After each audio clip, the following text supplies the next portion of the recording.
y pasar al segundo cajón, donde pues quiero que hablemos un poco del litigio. Mencionabas los casos, mencionabas el tema de la defensa, incluso en redes públicas, en algunos momentos, historias, cuando vas saliendo a juicio y entre otras muchas cosas a las que te dedicas, tienes mucho en el plato, en la mesa.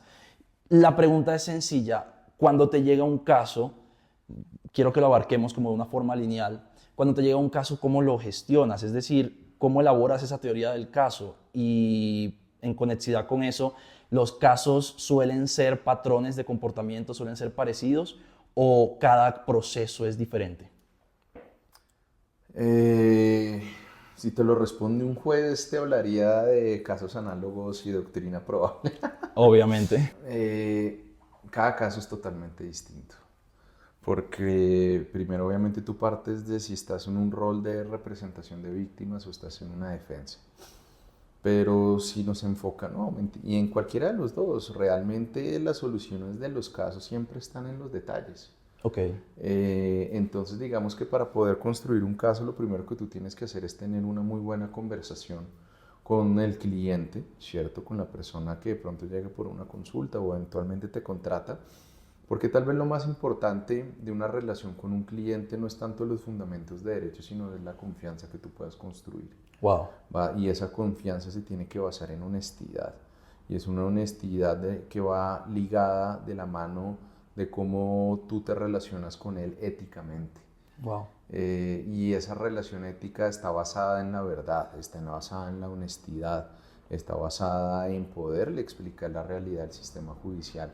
Y eso se genera muchísimo más en las representaciones de víctimas, que es tal vez lo más frustrante que hay en el tremendo. litigio, porque pues hay muchas expectativas de acceso a la justicia que se ven frustradas por congestión en su gran mayoría, por corrupción y por mediocridad. Claro, Pero se tiene que construir a raíz de eso, de poder construir expectativas que no estén basadas en poder garantizar resultados, sino como yo siempre le digo a mis clientes, en que la tranquilidad y la verdadera definición de la tranquilidad en el litigio está basada en que tú puedas garantizar que vas a dar hasta la última gota de tu esfuerzo y que ese esfuerzo va a estar siempre permeado por trabajo de muy buena calidad y que realmente las expectativas en el litigio están en eso, en poder buscar, en hacer un trabajo honesto, pero basado en expectativas que realmente sean realizables, porque pues hay muchas personas que trabajan corruptamente, pero los que trabajamos con el única arma que tenemos y es con el entendimiento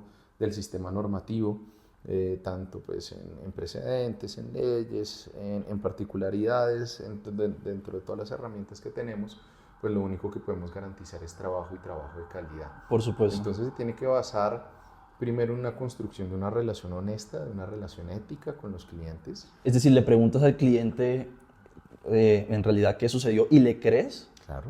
le crees. Porque es que eso tal vez es una de las cosas más bonitas del derecho. Ok, Y es que en esta oficina se han presentado personas que han sido señaladas por toda la sociedad, por los medios de comunicación, por fiscales, por jueces, por representaciones de víctimas. incluso también, por el mismo sistema. ¿no? Por el sistema en sí mismo, claro. Todo eso hace parte del sistema.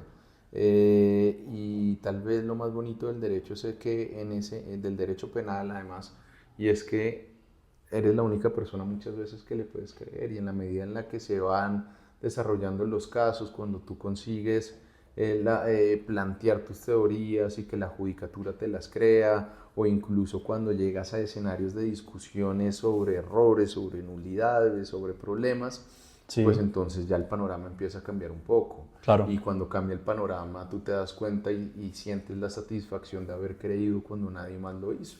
Entonces eso es la base del litigio, una buena conversación franca, honesta y ética con tus clientes. Pero obviamente pues todo está en los detalles, ¿no? Obviamente siempre aplicarán en gran parte dentro de tus estrategias experiencias anteriores, lo que pudo haber funcionado, lo que no pudo haber funcionado, Ok. pero realmente no hay un caso igual al otro y No por hay casos ende calcados. no hay casos calcados y naturalmente plantear estrategias jurídicas, litigiosas, basadas en casos anteriores sin entrar a la atención del detalle puede ser bastante perjudicial. Es un peligro, ¿no? Uh -huh, Dicen por ahí, el diablo está en los detalles. totalmente. Y es muy importante poder tener eso presente. Y bueno, pues siguiendo con ese preciso proceso de preparación para la defensa, podemos hablar de la igualdad de armas, ese principio que nos han vendido muchas veces. No quiero yo demeritarlo, pero a veces suele ser un poco incierto. La Fiscalía es un órgano inmenso, es un aparato muy organizado, cuenta con el apoyo del Estado no solamente en temas de recursos económicos, sino recursos de personal, incluso reputación, estatus, credibilidad, etcétera, etcétera. Pero la defensa muchas veces suele verse un poco apagada por la labor del ente persecutor, por la labor de la Fiscalía. La Fiscalía tiene investigadores de la SIJIN, del CTI y muchos recursos. ¿Cómo se gestiona ese punto también de los recursos? Pues ya tú tienes amplia experiencia, nos has contado 12, 13 años en el litigio, pero cuando estaba empezando, por ejemplo, ¿cómo lo viviste a la hora de investigar por ti mismo, por ejemplo? Pues es que la igualdad de armas no existe. Tremendo. Y no existe tal vez porque es que dentro de esos grandes frustraciones que tienen los pelados cuando se gradúan y que tenemos mucho es que la justicia funciona por plata. Duro. Es la realidad.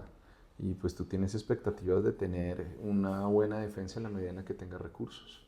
Por supuesto. Precisamente porque como no existe igualdad de armas, una persona común y corriente cuando se enfrenta a la entidad burocráticamente más grande del país que es la Fiscalía, con una gigantesca variedad de recursos tecnológicos e investigativos, pues no hay igualdad de armas. Duro. Y realmente solamente las personas que tienen dinero pueden entrar a enfrentarse en igualdad de armas y no debería ser así. Frente a la otra parte de tu pregunta, claramente en la medida en la que tú en su momento, cuando yo me gradué, todavía podía haber como una especie de medio equilibrio en la balanza en la medida en la que tú fueras un gran orador y una persona que pudieras trabajar prácticamente con testigos comunes o que pudieras también hacer ejercicios, un ejercicio muy bueno en los cruzados y demás.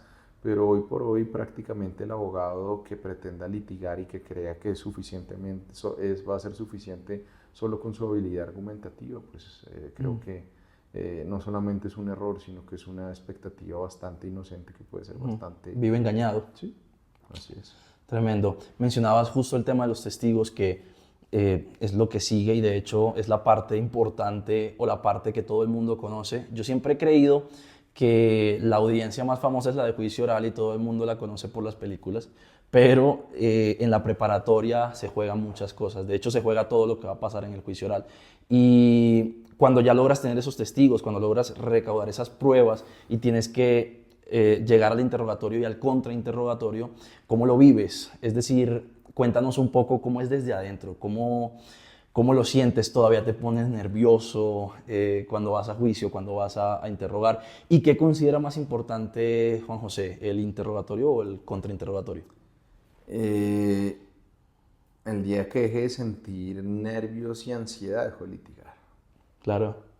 Porque realmente la adrenalina que se desprende, que produce tu cuerpo cuando estás en una audiencia, yo podría decir que es algo hasta adictivo. Es una sensación y obviamente pues una secreción de esta sustancia ¿Dopamina? que te permite, ¿no? De adrenalina. Adrenalina. Que te permite a ti estar 3, 4 o 5 horas totalmente atento a los detalles, a las cosas, y es algo que uno disfruta mucho, ¿no? Obviamente, si pudiera simplemente aislarse de lo que uno está discutiendo, pues sería una sensación retadora, pero bastante, bueno, que yo la disfruto, ¿no? Bastante satisfactoria.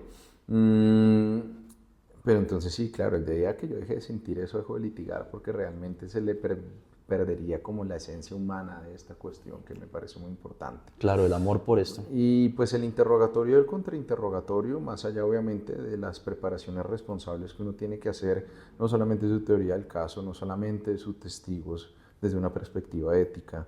Uno prepara a los testigos, si no sería un ejercicio irresponsable. Obvio. Y obviamente la preparación ética implica que revisen sus declaraciones anteriores, que repasen los hechos, obviamente adecuarlos ahorita que volvimos a la presencialidad en los juicios orales, en los lugares, dónde va a estar el juez, cómo tiene que responder, cómo tiene que desarrollarse el directo, cómo se va a desarrollar eventualmente un contrainterrogatorio, pero también recordando lo que ellos han dado en declaraciones anteriores, eso es muy importante.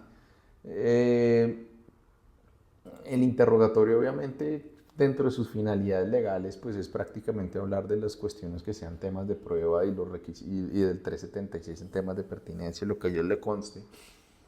El contrainterrogatorio tiene una finalidad totalmente diferente, entonces para mí no son equiparables. Ok.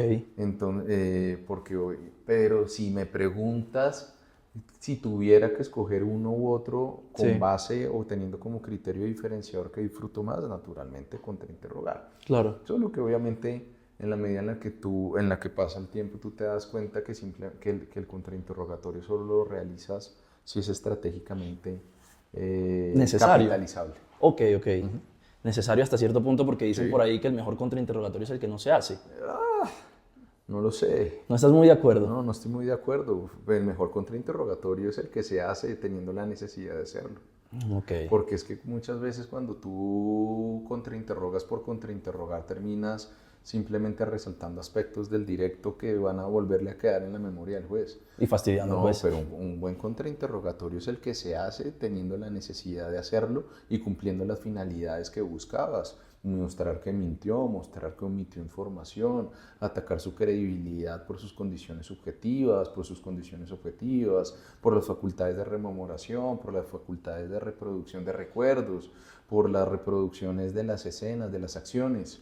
Obvio. Entonces, claramente, si tú llegas a un contrainterrogatorio donde te diste cuenta de esas cosas y lo pudiste hacer, eso sí es una enorme satisfacción. Claro. Voy a hacer esta última pregunta de este segundo cajón, que de hecho es como accesoria. Es una duda que he venido teniendo, pero no la pregunto porque normalmente entrevisto muchos dogmáticos y garantistas y quiero cambiar un poco. Creo que esta pregunta es perfecta para ti y es ¿por qué no le ponemos un detector de mentiras al testigo? O sea, ¿qué problema habría? Nos quitaríamos tanto tema de que el testigo está mintiendo, no está mintiendo.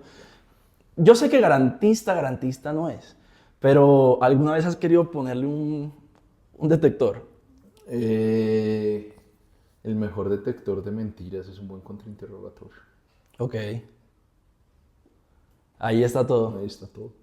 Porque es que tú te preparas, tú lees declaraciones anteriores y en el marco del contrainterrogatorio logras avisar que hay declaraciones inconsistentes, que se mintieron en las declaraciones, en las entrevistas y la persona está cambiando la versión. El mejor detector de mentiras. Y te vuelves tú el contrainterrogatorio. Claro, y naturalmente, con que quede evidenciado para el juez que el testigo mintió, es naturalmente lo que tú estás buscando. Perfecto. Bueno, pues cerramos ese segundo cajón. Te agradezco mucho por compartirnos también tu experiencia y esas vivencias, Juan.